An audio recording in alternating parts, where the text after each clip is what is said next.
Fabian, bist du hier? Anders, ich bin hier oben, komm hoch. Hey Anders, du bist zu früh.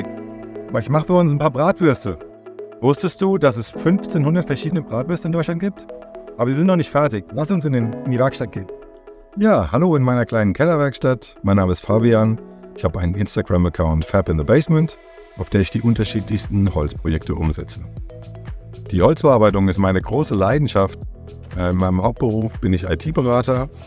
Aber bereits mit 5 Jahren habe ich bei meinem Vater immer ganz dicht dabei gestanden und zugeschaut.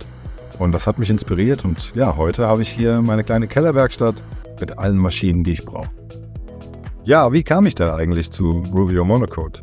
Auf Social Media habe ich 𝗪𝗍 mit dem Farbton Smoke 5% gesehen. Und das hat mir so gut gefallen. Dann habe ich mich an Rubio Monocoat Deutschland gewendet, ein Testset bekommen. Ja, und heute bin ich Rubio Monocoat Markenbotschafter. Am liebsten baue ich Möbel aus Massivholz, von der Bohle bis zum fertigen Möbelstück. Dabei setze ich gerne meine stationären Maschinen ein.